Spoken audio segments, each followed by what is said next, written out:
Guys, welcome back to the Cold Hard Truth. We got another phenomenal episode. Peyton's going to be joining us in a minute, but we have a lot to get into. Baseball is in the home stretch, headed towards the postseason. We got a bunch of football topics to get into. Week 3, NBA, NHL starting up. We're going to cover all of that and more right here on the Cold Hard Truth. Are you crazy?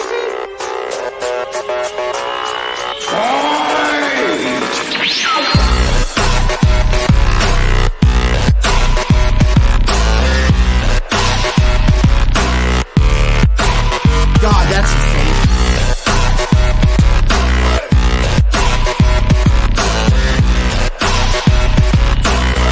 Buddy, what are you doing?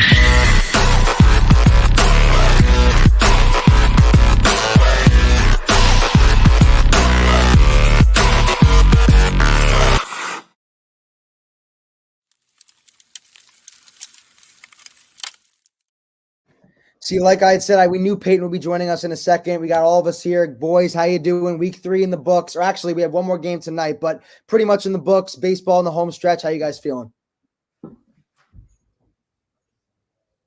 Nobody. Anyone want to answer me? Anybody want to go? I'll go. Nobody's feeling good. I think Nobody's that aside from March, I think that this is one of the most entertaining times of the year within sports, with football coming back, and obviously we have baseball approaching the playoffs, and the other two sports just starting up. So you kind of have a little bit of everything right now. So I think it's an enjoyable time. Maybe not for the average Jet fan like myself, but in general, enjoyable. Yeah, for sure. I want to jump into the NFL, though. First off, I want to talk about the Miami Dolphins, who are 3-0 now. Guys, this team, I personally, I don't know if I'm the only one here, but I did not expect them to go in or not go into Buffalo. They were home in Miami, but just even beat the Buffalo Bills in general, especially after the butt punt in their own end zone when the punter kicked it into his own teammate's butt. Like that blew my mind. And for the fact the Bills couldn't even win despite that happening, that game was crazy. But Peyton, your thoughts on that game? I mean, the Dolphins are 3-0 now, one of the only undefeated team left in the AFC. Can you guys hear me? Yes or no? Can you hear me? Yep. Yeah, Okay, we got cool. you. All right, good. I was surprised. I was shocked. The game was weird, very weird game. Josh Allen really didn't do that much, honestly. It was mostly the Dolphins' defense, I think, that has surprised me the most, realistically. Tua obviously has been playing great, but he didn't play out of this world. He didn't connect many passes. I think Tyreek only had 33 yards, and they still came out with the win. He only threw 18 passes, dude. Only 18 in the entire game. Yeah, it was a weird overall game, and honestly, it's the Dolphins' defense and their all-around just ability to win a game. They're coached well. Their special teams plays well. Their defense plays well. Again, they're just an all-around team. They remind me of the Bengals last year when the Bengals heated up and everybody was kind of like, what makes this team so good? Obviously, you have Chase and Burrow, just like you have Hill and Tua, but there's a lot more to this Dolphins team that makes them a great team. So all around, just a great team. Yeah, too. And the signing of Teron Armstead, taking him from the Saints and getting that offensive tackle there, that was massive too. Although I do want to go back on your point, though, because you said Josh Allen didn't do much. I mean, the guy did.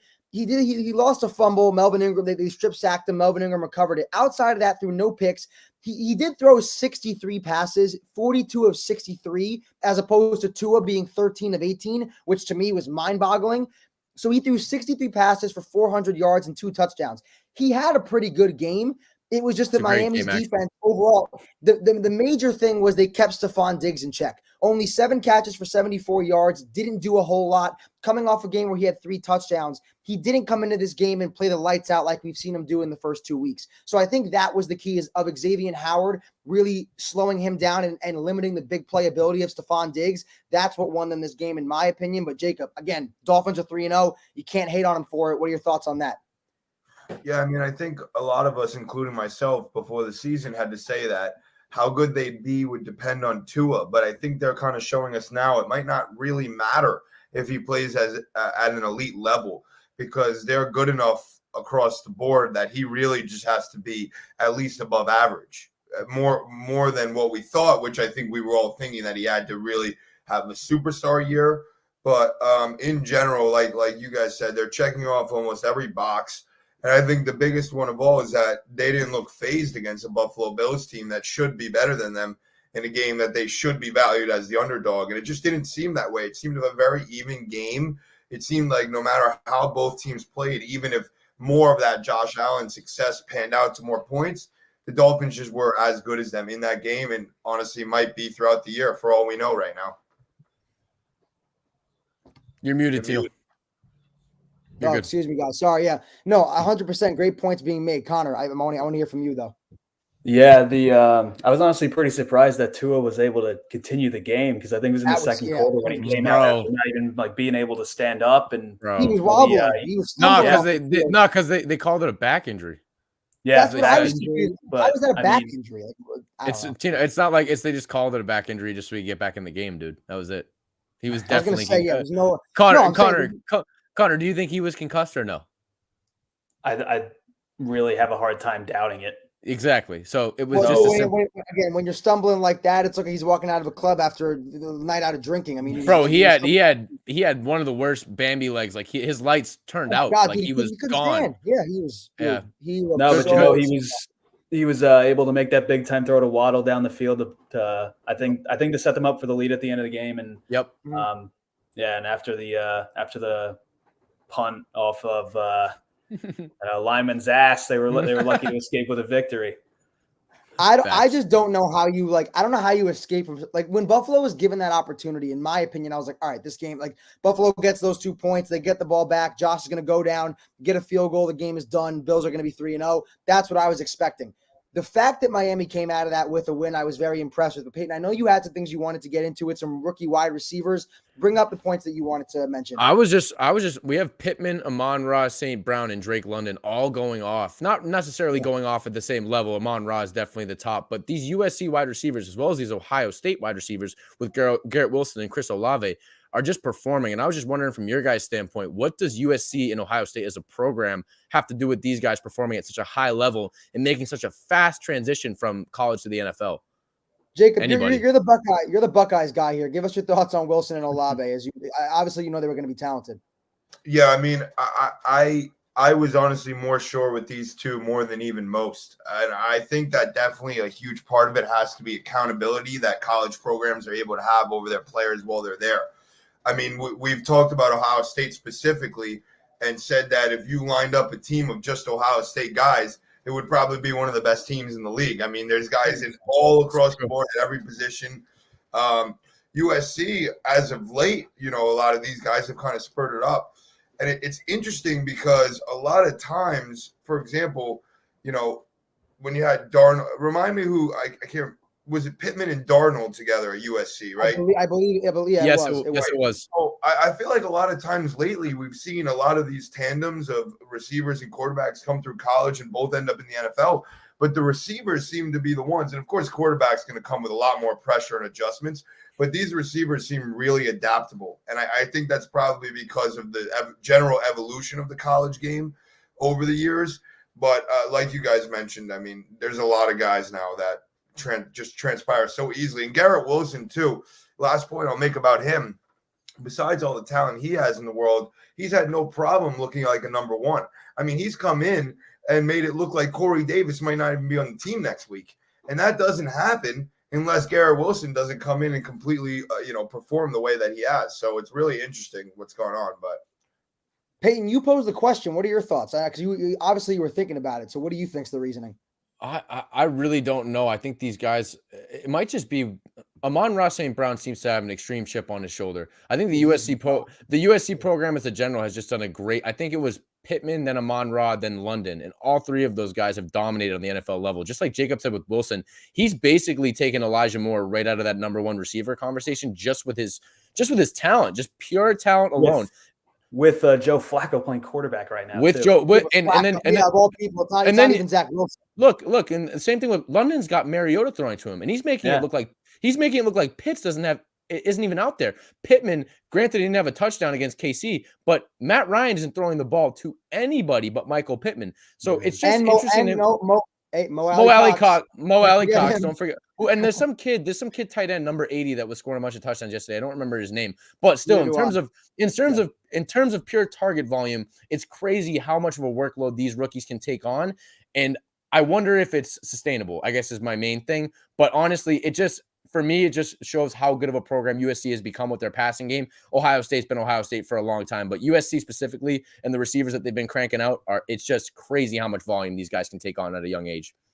100%. But I think we're seeing that a lot just in terms of receivers in general. I mean, you look at LSU pumping out Jefferson, Chase, and OBJ in the last, 7-8 years. They pumped out 3 different guys that have been OBJ at his peak, phenomenal. Chase and Jefferson at their peaks, phenomenal. And Jefferson and Chase haven't even hit their peaks yet. So we don't even know what their best level is going to be. They've been in the league for three. Jefferson is his 3rd year. Chase is his 2nd year. So there are a lot of schools that are pumping out a lot of crazy good receivers. I just think that receivers, when they come into the NFL nowadays, they're just more ready for what the NFL demands of them, I feel like. And no matter we're seeing it with Garrett Wilson, no matter the quarterback that is in, he has old-ass Joe Flacco in, who hasn't been Ravens Joe Flacco since since 2016?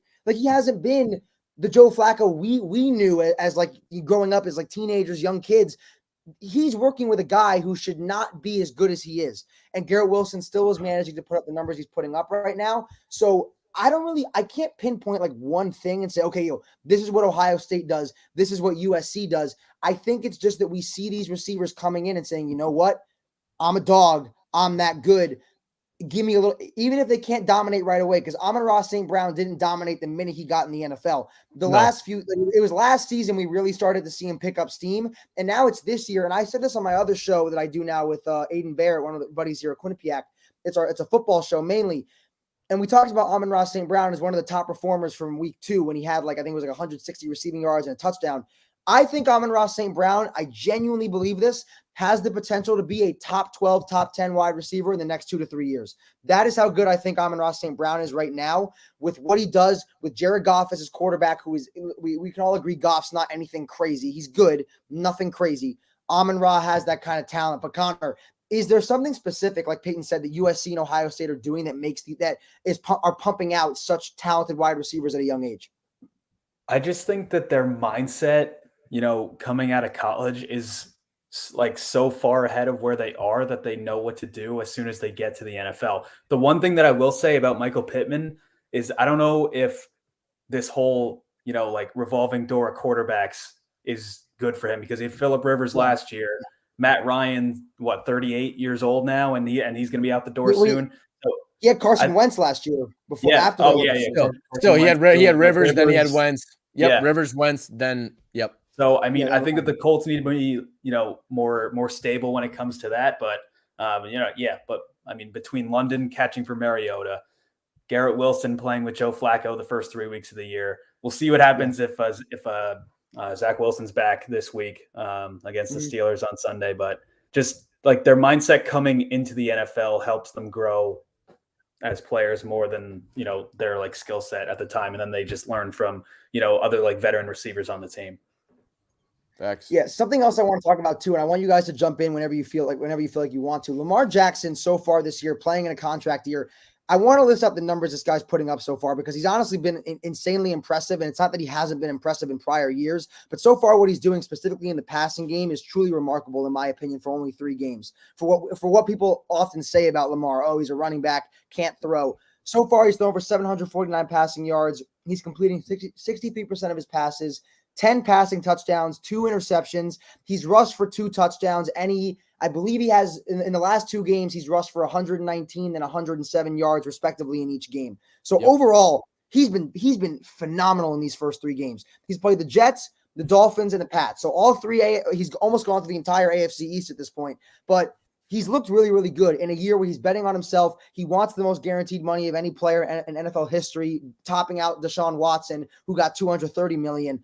This guy is really playing well. I think he's showing the Ravens, guys, give me my damn money, because if it wasn't for the defense essentially just not knowing how to play back against Tyreek Hill and Jalen Waddle, Lamar would have the Ravens at 3-0 right now atop the AFC North. Oh, forget Tyreek Hill and Jalen Waddle. They couldn't cover Devontae Parker yesterday, bro. Come on now. That defense is horrendous. That's true. It hasn't looked great. So that's my point, though, is that even with the defense looking the way it has, not fantastic so far, he has him at 2-1, and it really should have been 3-0 atop of the AFC North at this point if they had beaten the Dolphins. He's looked phenomenal. So the Ravens have to give him his money. I don't care what anybody says. he should have gotten his money prior.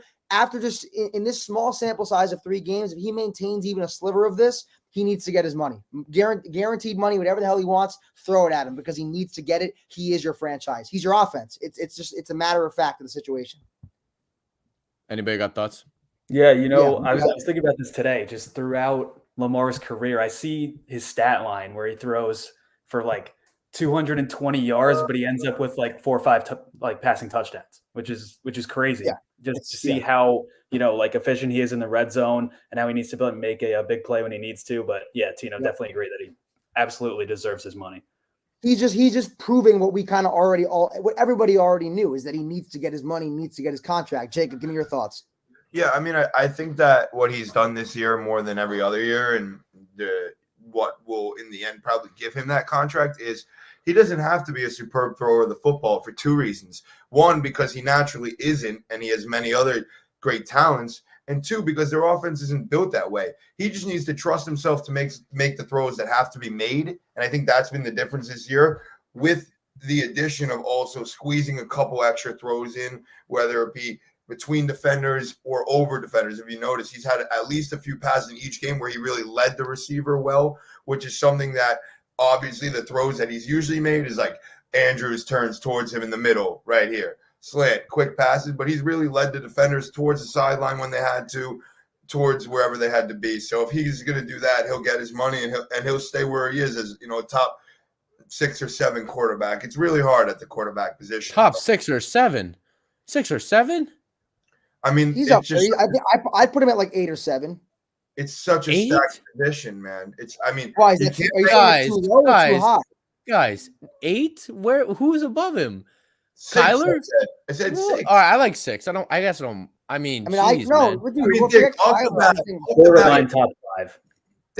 I'd put him. Think about it. You have 3 guys off the bat in Allen, Mahomes, and Herbert that he's not better than. I don't know. I don't know if I'm putting Herbert ahead of him. I don't know if I'm doing that. I don't know. Dude. I don't know. If you had my life on the line and I had to win a football game and you asked me which quarterback in the NFL are you taking right now? It's not about that. It's who I rank. What? What is it about? I'm saying who's better. I think Justin Herbert is better. Okay, I have to win a game. Win a game right now. And I'm picking one guy in the league. I agree. It's Josh Allen and Lamar Jackson. 1-2. 1-2. Over Patrick Mahomes? Mahomes. Okay, sorry. Yes, I'd put him over Rodgers this year. I wouldn't put him over Mahomes. I'd put him. He's top 5. All right, again, I think there's a conversation to be had about Herbert and him. I think that's a good conversation. Burrow's out of this combo because of 3 games. That's what I'm gonna say. Last year, everybody would be saying Burrow's above him. You know what I mean? I did. We all did. Okay, fair enough. But for right this moment, this dude is electric. And I give it credit. His defense has been terrible, so he's had to be a game buster and he's had to kind of be the magic man and do everything. But he's done it. He has completion percentage, 3rd down conversions, rushing, passing, and I get that he doesn't have many passing yards. Most of his touchdowns are short. Andrews is an absolute touchdown interception ratio is phenomenal, which it usually exactly. Credit to Conor for saying this dude would run through the division because it seems like he's going to. He has a matchup against the Bills this week, Sunday at 1:00. So that's gonna again, if he beats Josh Allen in Buffalo, he's top 5. Like you can't tell. You cannot tell me this guy's. If he goes in there against that defense, if Micah Hyde and Poyer are both back, because that was something we didn't mention. Micah Hyde in the Dolphins game, they were without Micah Hyde and Jordan Poyer, who were. I thought that Hyde was out for the year. He's out for the year. Yeah. Oh, Micah Hyde's done for the year. Yeah. Oh, okay. I didn't realize that. Okay, so if Jordan Poyer comes back, that's a massive loss for the Bills. But if Jordan Poyer comes back and the Ravens still manage to go in there and Lamar plays well, okay, Peyton, I can see your point. Guys, I have a fantasy trade to report that I made, and I want your opinions.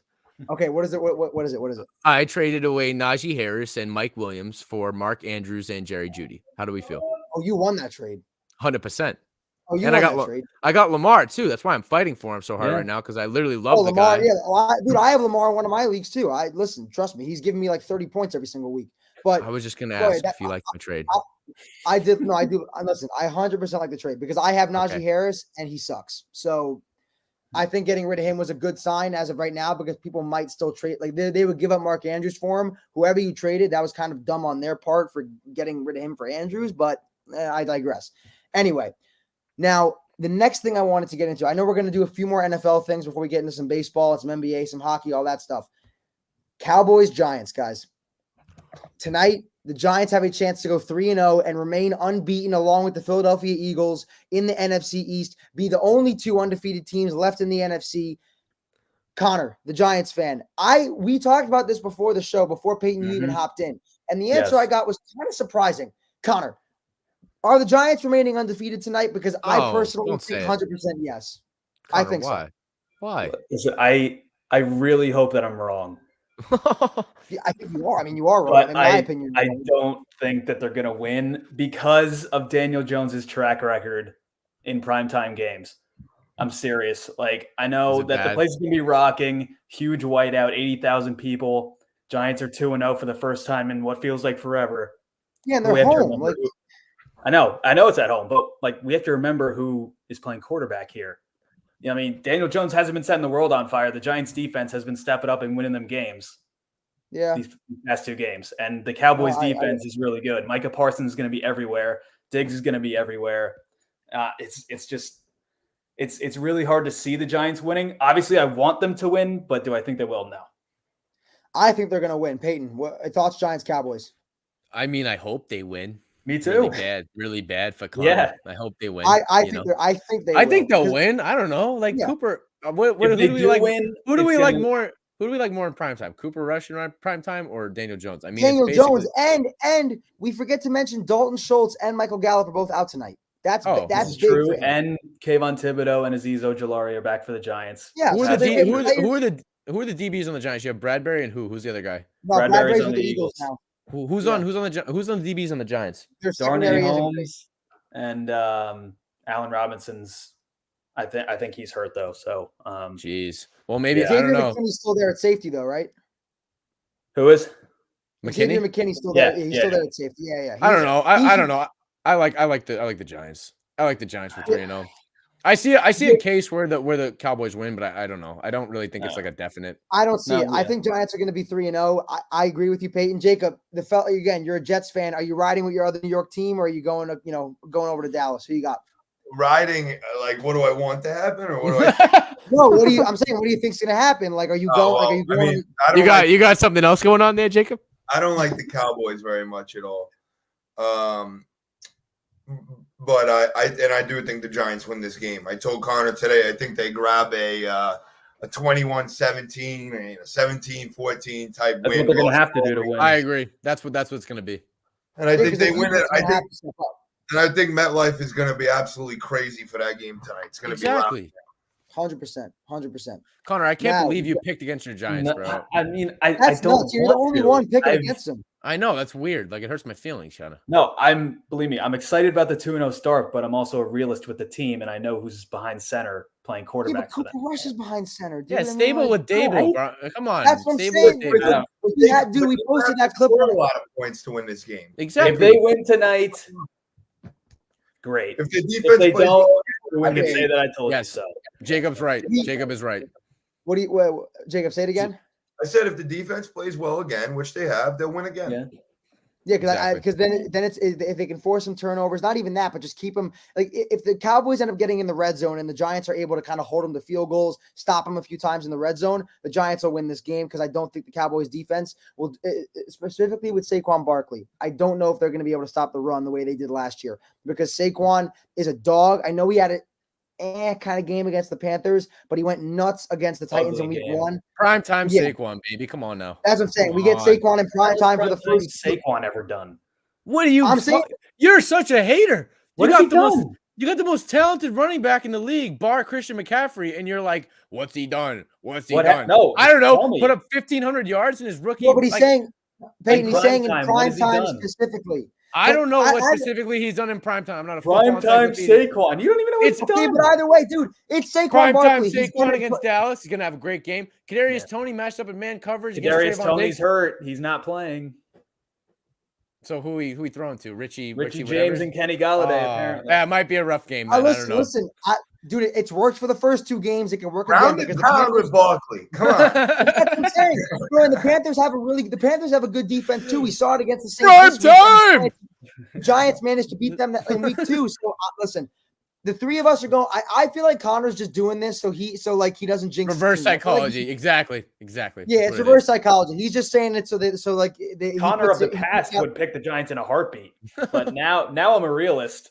I don't know who that is. All right, fine, Conor. Say whatever you want to say. That's fine. So we covered a few NFL topics. We're going to go over to baseball because I know Connor wanted to talk about this because there's only about 10 games left for each team in the season. Just about. The playoffs are around the corner. When do they start exactly? October 5th? October, I believe 7th begins the wild card series. Yeah, all right. Playoffs are around the corner. Connor, baseball's coming to a close. Teams are wrapping up. Divisions are going to get tight.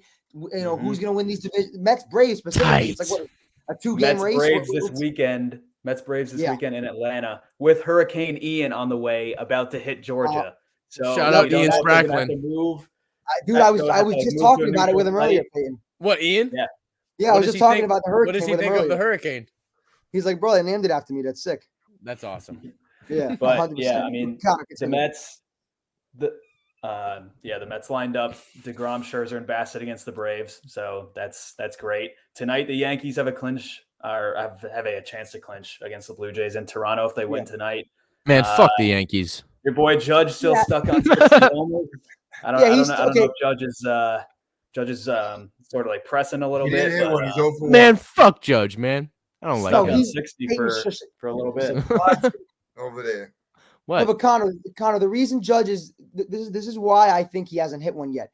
He is more focused right now on shortening his swing, racking up these wins, locking the division up. Then he's going to go for the record because when he wants to, he can go get it. They're going to lock the division up, and he's going to get it. Dude, he has 10 more games to hit 2 home runs. Trust me, he's going to do it. He's got 10 games. I can't hit a homer. 2-0, Yankees. That's what I'm saying. You're going to tell me he can't hit 2 home runs in 10 games? The guys hit like four of them in like 3 games half the time this year. He can hit 2 in 10 games. Trust me. I just feel for the Maris family having to go from Boston or Baltimore, New York, Toronto, just to try and see this guy hit. Oh yeah, you feel for him. Well, listen, they're having fun watching their Yanks get some dubs. Come on, what are they going to complain about? And the Yanks have been playing better at this final stretch. They're getting healthy at the right time, I think. Jacob, 15 out of 19 they've won. Huh? They've won their last 15 of 19. I know. I'm saying they've been on a good stretch recently because they weren't playing well in the month of August. That's better than good. That's pretty better than good. Jacob, I need to ask you as the only other Yankee fan in this in this group right now. The Astros, can they beat them in the postseason if they go face them in the ALCS? Because we haven't been able to do it yet in the playoffs. Is this the year the Yankees can beat them? Finally, is it the year? Well, guess what, Tino? They won't even have to see them because they're losing in the first round. To who? What? To the Mariners? The Guardians, dude. Toronto or something. The Guardians just won the division. The Guardians won the division before the season. They had a 7% chance to, according to Fangraphs. Wow. They clinched it? Oh, it's it's over. They won they had a 7% chance, you're telling me. Yes. Wow. That's insane. By the way, the Yankees game started. So go, Jacob, say what you were saying. I'm sorry. I was just saying they were supposed to be rebuilding this year. Yeah, listen, they've had a good year, but I was going to give an update. The Yankees right now, bottom of the second, they're up 2-0 on the Blue Jays. Like you said, Falefa just homered. Torres hit a sac fly, and Judge got a run in. So they're up 2-0 in the bottom of the second. But realistically, Chase is back on, Tino. What? The chase is back on. 100%. No, dude, listen, let me. Because I'm nervous about the Astros. I'm nervous about the Astros. Because, dude, there's no way they're losing to the Guardians. You know that, right? I know you're like, you don't believe Dude, don't even worry, bro. We won't see Houston until next August. You're bugging. You're bugging. I mean, dude, I don't know. Connor, from a non-Yankee. You got to get out of Tampa Bay first. I don't know how you feel about the Rays, but I mean, the Rays and Blue Jays are not going anywhere either. You mean in terms of who we play in the first round? Yeah, you mean the Yankees? Yeah. Listen, we did lose who would you rather out of the Rays and the Blue Jays if you had to pick one? Well, technically, as of now, they could play any of the three. They could play either of those or Seattle. Yeah. Can you? I'd rather have Seattle out of the three, obviously, but true. So it'd be Seattle. Seattle. Would Seattle be your pick for who you'd want in the first round? Yes, out of the 300%. I don't want. Jacob, the Rays. I don't Jacob, want. Who do you want if you had to pick? I maybe I'm just a sicko. I don't know, but I just want back in Tampa, man. I can't want it. stand He that. wants it. No. I knew he was going to say that. I knew he was Why going to would say you it. want? Why would you want that? Embrace it. Embrace them coming. No, I don't want to embrace another. That's a true competitor. That's a competitor right there. That's what it is. You have to beat the best to be the best. You're gonna bring them to the stadium for the first 2 games, where you get to line up however you want at home in a best of 5. I like our chances against Tampa. That was a big eye roll. The one team I don't want is Toronto. I don't want to see the Blue Jays in the second round because seeing the Blue Jays, that's the team I think could get us with Boba. Because but even go back to the Rays. Don't they have like the guy who's going to win the Cy Young? I'm like McClanahan or whatever his name is. Yeah. Yes. Dude, I don't want to see him in the second round of the playoffs. I want to see him in the Bronx on a Tuesday night when it's He wants it. He wants it. I love it. I love it. On the mound. I love it. Yes. Crazy. All right, listen. I respect it. Listen, Jacob wants the smoke. He's here for it. Yes. But Connor, ask me a non-Yankees fan. We're going to go to your Mets in a second, obviously, because they're in a very, very tight race right now in the NL East. But in the AL East, realistically, in the AL in general, for the playoffs, how do you kind of see it shaking out? Like no matter who's like seated where, who do you see getting to the ALCS? What 2 teams? ALCS. I really like Tampa Bay still. I don't know why. So? I just feel like they're fun. They're so fundamentally sound. Their pitching is really good. Kevin Cash knows how to manage their bullpen. Their lineup doesn't have a bunch of stars in it, but they know how to get the job done. And I don't know how I can't pick Houston either. Just with Verlander and Valdez and their rotation, their lineup. Dude, you look at Lance McCullers, Jose Urquidy. Like, dude, they're stacked, and their bullpen's nasty too. Like, they're stacked, and they still got Bregman, they still got Yuri Gurriel. Like, they're a good team. Jordan Alvarez, Altuve. I'm not even mentioning they're probably their best player, but Jose Altuve, and defensively too, Altuve is a dog. What I was going to say though too about the Rays, they don't have like a star necessarily, but in the postseason, they have a young star in Randy Arozarena who goes, dude, when October comes, the dude just hits the fucking switch. Baseball. He's the switch flips and he hits the damn baseball. Arozarena is so good in October. That's where I'm saying I'd be scared for a guy like Garrett Cole to have to face him in the first inning when he's a player or a pitcher that will either strike out 14 damn batters or he'll give up 3 home runs in the top of the first inning and we'll be down 6-0. So I don't know. Like speaking of Garrett Cole, Jacob and Tino, do you guys trust him in the postseason? No, hell no. Jacob, let's hear it. Hell no. You know, Cole's a touchy area, man. I don't trust him. Touchy subject. Only because you guys know better than anyone. I have such a tight leash with players, especially high-profile players, and I just feel like I give him chance after chance after chance. And you have to, dude. He's here for another 6-7 years. Right. No. Connor, don't get me started, bro. Oh no. No, but that aside, because it would be uneducated of us to sit here and say anything like bad or him sucking because he's still an above average pitcher. All I'm saying is this playoffs is the one where there can't be excuses. If he has a good playoffs now, I think the up and downs could kind of be at least tainted a bit because, he's about to set the strikeout record for the Yankees for a single season, which is phenomenal. His ERA is still decent enough. So I think this year is kind of his prove it year. I think you have to start him game 1. You don't pay someone that money to be your game 2. You don't have a choice. So he starts game 1 and he starts game 5 if it goes there, or if not, then the next, so he's going to have the chance to prove everybody wrong. It's just a matter of whether he's going to take it or not. Connor, I'm going to answer your question, and then we're going to go to your Mets. That one hurt. I do not trust Garrett Cole with a single – I don't – with anything. Nothing. And I'll tell you why. And I'm not saying he's not good or he can't perform well because, again, yes, he does have games where he'll strike out 12 to 14 bat. Like, he has good games. It's not what I'm saying. I'm not saying he's not talented as a pitcher. He is. This is what you asked me. Do I trust him? There is a big difference between somebody being talented and then me trusting them to give me a consistent performance. But like Aaron Rodgers. You don't have a choice. Shut up. I'm talking about Garrett Cole. You have to. No, I don't have to trust him because he's proven, dude. He's proven to me that I can't trust him. Because what are you gonna do? Flip in a bullpen? No, I'm not saying that. But dude, Leave him at home. Can I say this right now? I would pitch Nasty Nestor game 1 before I pitch Cole. What? Oh, I would pitch Nasty Nestor game 1 in ALDS before I pitch Garrett Cole. You're going to tell your $330 million ace. Yes, because he's not worth that amount of money, dude. I'm going to tell him that because we're paying him 9 years, $330 million to be one of the most, to be our most, in terms of how much he's being paid. In terms of our starters, he is more inconsistent than Nestor Cortez is, and you cannot tell me otherwise. Look at the numbers. This year. Look at the games they've played. This year, Cole is more inconsistent, and it's not even a debate. He's more inconsistent. I do not trust Cole to go into a series and lead it off the correct way. After what I saw last year in Boston with him playing terribly against that team, then this series come in again. He had a game against the Blue Jays where literally the top 3 in the order, home run, home run, home run. Somehow we still won the game because former Yankee Joey Gallo decided to hit the ball in that game, and we won 8-6.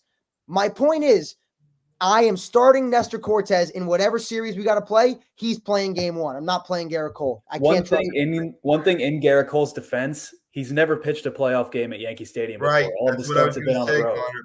Right.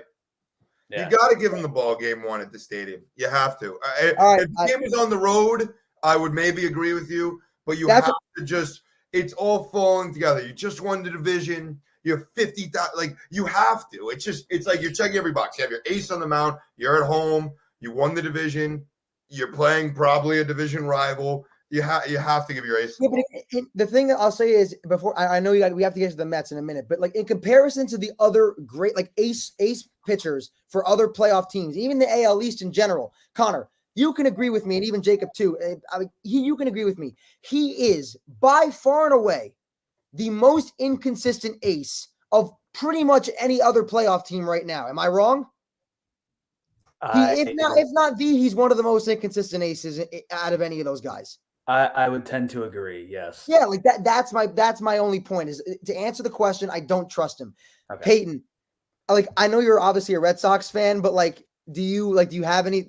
I would start Garrett Cole if he's never started in the Yankee Stadium before in a playoff game. I That's feel like you don't trust him, yes, but this is the game where if he plays well, all of a sudden everybody trusts him, right? All of a sudden momentum's catching. All of a sudden he's, like it's just like at least give him a chance, right? Like if he sucks, he sucks. Don't get me wrong. Like, and I don't know everything about baseball. I don't know much about Garrett Cole or Nestor Cortez. But again, if you're paying a guy $330 million, he's your ace. I know what that means. And I would say start him, give him a shot, right? If you lose, you lose. Then you can bench him. But at least give him a shot to take it away in the first game. Peyton knows what $330 million means. I do know what that means. Yep. I know that number. Yeah, he knows that number, and he knows what that carries in any kind of sport if you're getting paid that much fucking money. And if you're getting paid that much money, you need to go out and perform. Hopefully he can do that in his first game against Yankee Stadium. Conor, let's go to a team that actually has a lot of good starting pitchers, consistent ones at that. Jacob deGrom, how am I blanking? Max Scherzer, there we go. Yeah, Max Scherzer, you have the best closer in baseball in Edwin Diaz. Your lineup may not be as good as the Yankees, but the New York Mets, I'm going to check right now. You might know off the top of your head, how many games ahead are they of the Braves? Like 2? A game and a half going into tonight. Game and a half. So their series starts when? This Friday, or when does it start? Friday through Sunday. I was going to say Friday through Sunday. So what do you, again, take bias out of it. Obviously, we know you're a Mets fan. Mm-hmm. What do you see happening going down the stretch? Like, is that series going to be where the Mets clinch it? Like, what's going to happen there? Yeah. There's a scenario if the Mets go 6-2 in their last 8 games and win 1 game in Atlanta, then the division's theirs. They need to win 1 out of 3 against the Braves in order to win the division. If they take care of business against the Nationals and the Marlins before then, which they should. We all assume they should do. Yes, they should. And I really don't know what's going to happen with this hurricane, if they're going to have to move it to a neutral site, but that could be huge for the Mets because I don't know if actually they would move it to Florida, like play in the Marlins Stadium or the Rays Stadium. But, I think that the Mets have handled their business all year. The Braves had played like really close to 700 ball for most of the year, and the Mets have been out of first place for 12 hours. So I trust them. I trust Jake. I trust Max. If they're healthy, the Mets can compete and beat anybody, in my opinion. Conor and Jacob and even Peyton too. I'm gonna throw this question out to all of you. It just popped into my head now. Obviously, postseason's around the corner, like we've been alluding to this entire time. If you had to make a prediction for who is going to be playing in the World Series as of this moment right now, going down the stretch, Conor, I'll go to you first. Or actually, you know what? I'll give mine first before I go to the three of you. So I truly believe in the NL, I have the Mets going to the World Series. I know the Dodgers are the favorites. I know that. But in my opinion, can you remind me if I'm saying his name? Bassett is your third guy, right? Okay. Yeah. And he's overperformed this season, honestly, from what I think the Mets were expecting out of him. So when you have the first three guys to put out, and we're knocking on wood, nobody gets hurt, obviously. We're assuming health. When you have a rotation of DeGrom as your ace, Scherzer, who is like your ace adjacent, who's another ace, but is your second guy. Then you have Bassett. You have a guy like Diaz who can come in and close for you. You have guys like Brandon Nimmo, who is phenomenal in center field. He's a great defender out there. He can hit the ball decently well. You got Lindor, you got Pete Alonso, you got Starling Marte, who's been good this year as well. I think when it comes down to it, the two things that because I have Mets Dodgers in the NLCS. It's going to be the Mets pitching and the fact that Walker Buehler is not with the Dodgers for the rest of the year. I think Walker Buehler being out, like it hasn't hurt them in the regular season because it's the regular season. The Dodgers they're phenomenal. But correct me if I'm wrong, Conor. The last series the Dodgers and the Mets had, the Mets won that if I'm not mistaken, right? Yeah, the Mets won 2 out of 3. It was in LA, no? Or was it in New York? It was in New York. Yeah. Okay. Dodgers will have home field. I think the Mets get back to the series 7 years since 2015. They'll get back to it. And in the American League, it's tough. I so badly, you don't understand how badly I want to say. You do understand how badly I want to say the Yankees. Jacob does, obviously, because they need to make it in order to solidify Judge staying with the Yankees. They need to make the World Series. If they don't make it, there is a large chance he's out the door. A very, very good chance. I don't know because the Yankees are just not. They don't play well against the Astros. And the thing is, we talked about this. It was about a month ago. All of us, when we were on the show, we mentioned this. The Astros, they don't hit the ball a lot. They score off home runs late in the game and they shut you down with pitching. And they've done it to the Yankees every single time they've played this year. Pretty much every game. Do I think it's going to change in the postseason? No, I don't. And it kills me to say it, but I think the Yankees are going to lose again to the Astros in the ALCS. And I think it's going to be the Astros and the Mets in the World Series. Because part of me is maybe even doing the thing you were doing, the reverse psychology of, you know what? Say they're going to lose. Hopefully they'll win. Obviously, I want them with all my heart to pull out the victory. But in my baseball analysis, I don't think they're going to be able to do it because the Astros, in my opinion, are a better overall team. Pitching, hitting, defensively, I think they're better overall. I think they get it done, and they beat the Yankees again and knock our sorry asses out of the playoffs for a third time in the last 5 or 6 years. But I'll go to you. I just talked for a while, so I'll go to you, Conor.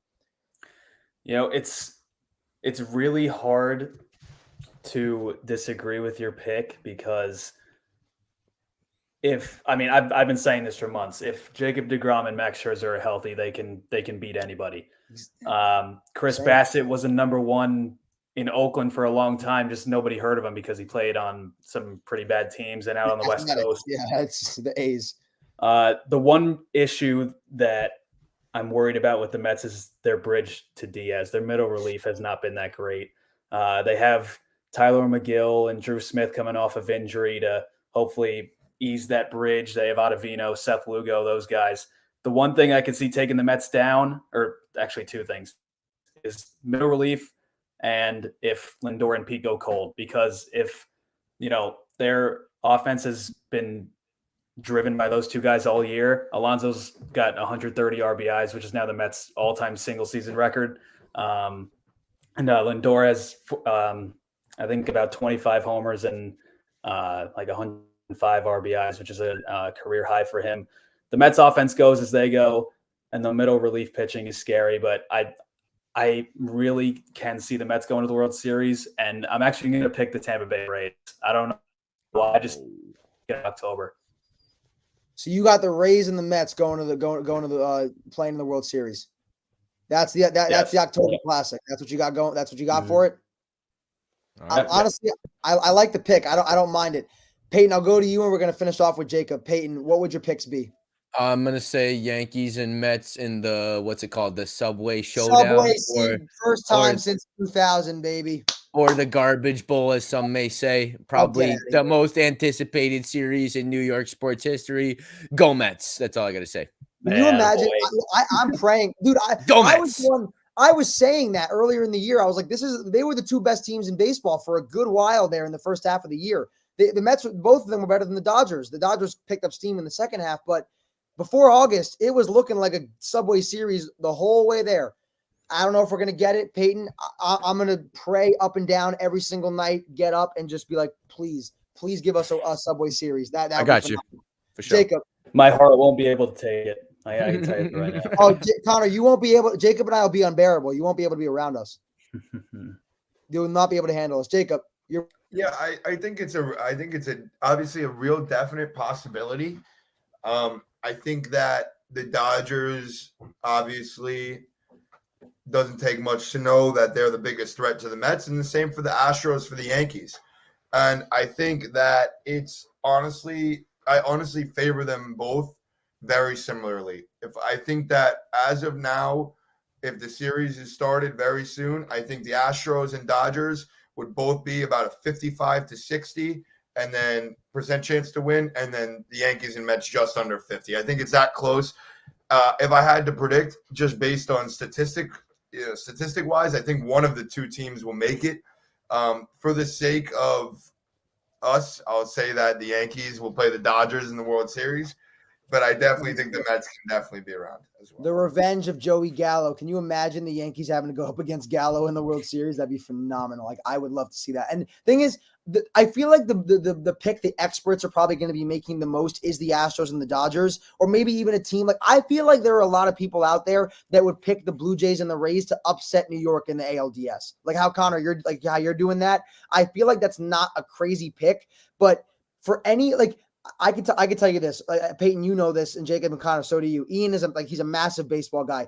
Every time I've told him I genuinely think the Mets could knock out the Dodgers in 7 games, he looks at me like I have like 7 heads. Like, he's like, dude, like you're out of your damn mind. The Dodgers, like, if I go down and read their lineup of like Mookie Betts, Trey Turner, Freddie Freeman, Will Smith, Justin Turner, Max Muncy, Joey Gallo, Gavin Lux, and Bellinger, a former NL MVP, batting 9th in their lineup. Like, that's what Ian will use against me and say, listen, like as a devil's advocate kind of thing. Like, yes, Buehler's out, but it's almost like he thinks that even with DeGrom and even with Scherzer, guys like that, who is pitching against this kind of lineup that has Bellinger batting 9th, like of how deep their lineup is. Conor, like, I'm curious just for you to talk about that, because I don't think, like, when's the last time, like, Dodgers have had a lot of crazy lineups.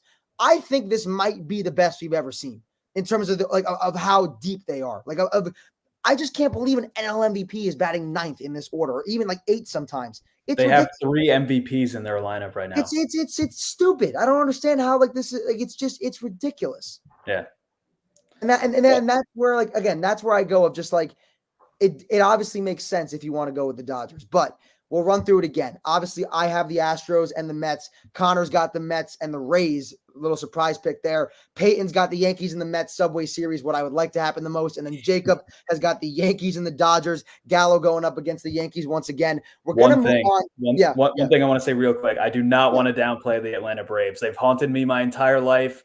Yeah, they're in there. Yeah, I just wanted to get that in. Because that's a I'll kind of go off of that. It's a good thing because the thing is, the Mets, their best case scenario is winning the division, because then they avoid both, because then the Braves and Dodgers beat up on each other before the NLCS. Yeah. So that they have to, for their best chances, if they don't clinch, I probably won't go with them. I'm picking them in the mindset of they're gonna win. I think they're gonna win the division. Mm-hmm. So that's where kind of my head is at. But we'll go away from baseball. We'll keep an eye on things as the season comes to a close and keep you guys updated on the next 2 episodes. But basketball and hockey. Well, hockey's in preseason right now. The Rangers are playing at this moment. Hockey, and this is where Payne's going to give his expertise. Hockey and basketball are on the rise. They're coming back. It's going to be crazy. Basketball specifically for me is going to be nuts. But Peyton, I'm going to go to you first. Hockey. What are your – okay, we'll go with this one first. Yes.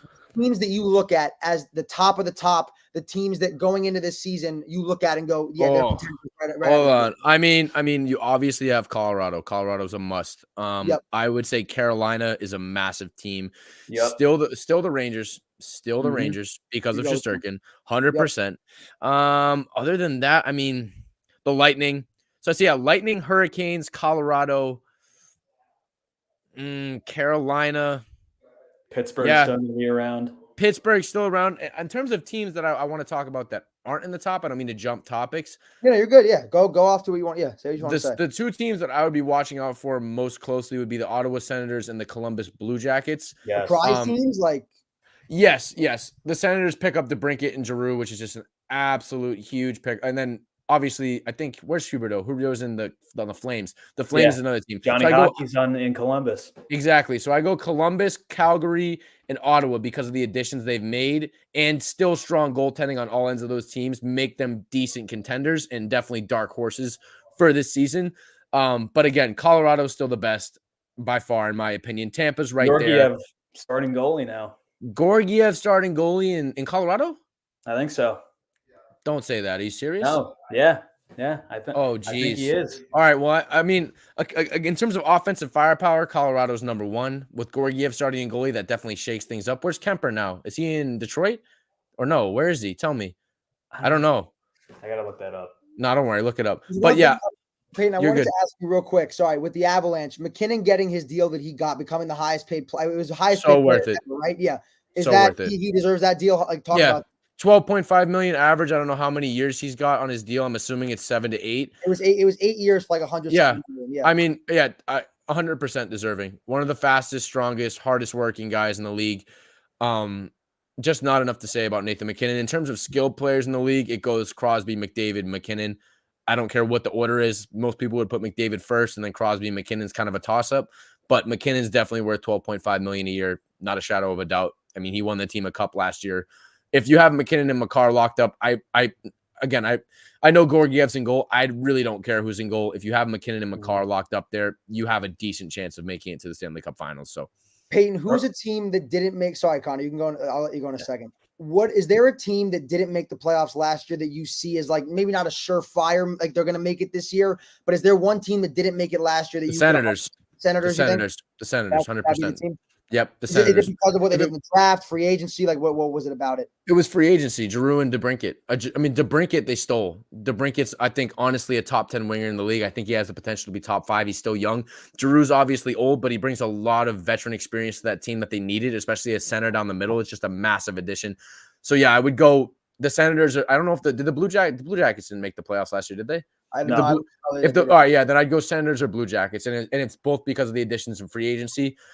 The Blue Jackets only added Johnny Gaudreau, who's probably better than Giroux or DeBrincat on their own. But for me, the thing about Columbus that makes me so intrigued is the pairing of Gaudreau and Laine, because I think Patrick Laine still has top 5 scoring potential in the league. I think he's just kind of lost it these last few years. But I think the addition of Gaudreau and his ability to play make is going to reopen Laine's scoring ability and really blow the doors open for this Columbus team, as well as Merzlikins at goal. I think is a very good shout, and I think he has the ability to be a top 10 goalie. So. Conor, who would you say in terms of the Eastern Conference? Are the Rangers the top? Should they be the favorites to get out of the Eastern Conference this year? That's tough. It is really tough. I think it's going to be them and the Lightning again, just because Vasilevsky and Igor are just top 2 goalies in the league. It'll probably be them for the Vezina again too, battling those two. Yes. But another team that to watch out for to come back and make the playoffs, the Islanders. I mean, dude, they were ravaged by COVID early in the year. They didn't have home for the first 20 games. They made the big coaching shots. They still have some really talented players, and they have Elias Sorokin in net, who's another great young goalie. So just watch out for them to sneak into the playoffs. Sorokin is probably the dark horse for Vezina if you had to pick one. Yeah. And I don't even know if it's a dark horse at this point. He's a great goaltender. Most people know. Last thing for hockey I want to do before we get into some NBA stuff like preseason. Jacob, are the Avalanche, in terms of the entire NHL, coming off of their Stanley Cup win, they have to be the favorites going into this year, right? Preseason favorites, you'd say? I mean, I would say so. If it was different circumstance-wise with the goalie change, in going to Georgiev, you have to remember Kemper wasn't superb either. So I don't think it's enough of a drop off to make that big of a difference for their team. And we obviously know skater wise, they're a lot better than anybody else. So I would say they have to be the favorites, especially at least from their conference. Yeah, well, yeah, because I feel like the East is a little bit stronger than the West going into this year. I would agree. It is. Yeah, the East is definitely stronger. So there's going to be, again, it's probably going to be some of the similar teams that we've seen being at the top, and we'll see maybe a few newcomers like Peyton mentioned. But going to the NBA, we got the last 5 minutes. We're going to dedicate it to NBA basketball coming back in about, what are we talking about here, Conor? Like a week or so, a little bit less than, or sorry, not a week, a month, a little bit less than a month. Mm-hmm. You got like 2.5 weeks left. So I want to go over some of the Eastern Conference teams that I've looked at and kind of thought, all right, these will be some of the top teams in the East. The Miami Heat, I think, are going to have a little bit of a drop-off comparatively to some of the other teams. I think that, obviously, we got to talk about the Celtics and Ime Udoka as well. That was just terrible. The fact that I know, Peyton, that probably hurts having to go over. Let a dog eat. Let a dog eat, cuz. Dude, listen, straight up. Let him eat, bro. Peyton, come on, bro. It was an unfortunate situation with Udoka, but their head coach is done for the year. Listen. Why? Why is he done? Why? Because he had sexual relations with a worker with the Celtics, and he consensual. That's pretty savage, honestly. Shit was consensual, bro. I understand, dude, but between that and beating up civilians for showing them like a TikTok video of the Celtics, I didn't know about that. He assaulted multiple people because they showed him a TikTok video of this kid making fun of the Celtics loss. Like, come on. That's what you get because he's a Celtic through and through. He bleeds green. Yeah, okay. Listen, you can bleed. Don't make others bleed on the sidewalk. You can bleed green. You don't got to beat other people up. That's pretty bad. Listen, yeah. So combined with those two, he's out for the year. I forget who they have as the interim head coach, but they brought up one of their assistants. Brad Stevens. No, he's GM now. He's not there. I wish. I wanted him to step down. Yeah, obviously you love that. I mean, that would be the ideal dream scenario. Yes. Yeah, dream scenario. Yeah, outside of Udoka, but Boston's still going to be a top team. I know Udoka's not going to be there, but with the talent they have, Tatum, Jaylen Brown, they got Malcolm Brogdon in the offseason. They got Danilo Gallinari in the offseason. They have Horford. Rob Williams is going to be hurt to start the year, but he'll be back healthy towards the middle of the season. And Mark, I didn't mention Marcus Smart. He might be. Say it how it is, baby. He might even be a bench player with how good their starting unit is, but. The Celtics are going to be there. Milwaukee, obviously. You got Atlanta with DeJounte Murray. You got the Chicago Bulls with Lonzo. How about New York? Go New York. We're not talking about the Knicks. Go New York. Go.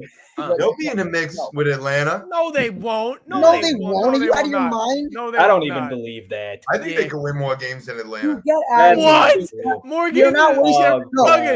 Listen, we are not wasting our final however many minutes left on the fucking Knicks. 2.5. He's stirring the pot. That's all. And then the Cleveland Cavaliers too. We got to mention Donovan Mitchell's there, obviously. The Eastern No, I don't even want to hear that name. Yeah, what do you mean? No one cares. Oh yeah, you got. Oh yeah, sorry. Again, bitter Knicks fans. Whatever. What an embarrassment. Yeah. The Eastern Conference is going to be stacked. Is my point. It's going to be stacked. You got like 7 or 8 teams that could legitimately fight towards like the middle and the top of the Eastern Conference. That's going to be tough. The Western Conference, however, is a different story. The Warriors, the Grizzlies are there. There are a few teams. Utah's fallen off. Denver's going to be there.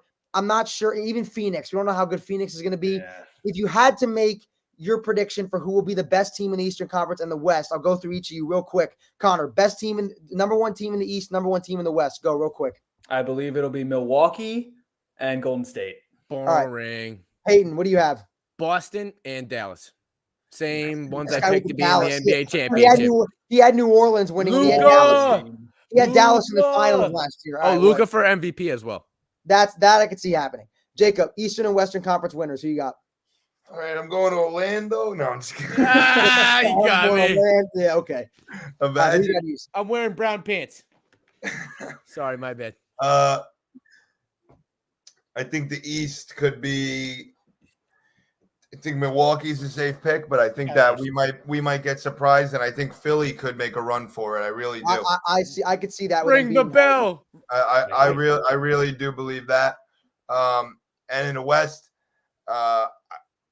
I mean, how could you possibly say a bad thing about Golden State? I mean, listen. What is there to be There's said? Dallas. You know, there's Dallas. They're good. No, I gotta throw in my T-Wolves, guys. Like I don't know, Gobert, Towns. You gotta throw in the T-Wolves, man. For what? 8 seed again? What 8 seed? What did he say last year? We don't have time to get into this, but I have listen. My T-Wolves. Listen, maybe they'll go 44 and 38. My T-Wolves are going to be in there, baby. Just wait for it. Minnesota's going to be there. But we had a great show. We had a lot of topics to cover. We couldn't do like a lot of everything. We had to split it up, but so much stuff is going on. It's a great time for sports. Guys, go follow us on Instagram at @TCHT_podcast. We post updates, clips of our show, all different stuff. You can follow us on there. Go on Twitter. Follow us at TCHT_podcast1. Follow us on both our socials. All of our socials are down below. Link in the description. Thank you guys so much for watching another great episode of The Cold Hard Truth. We'll see you guys next week.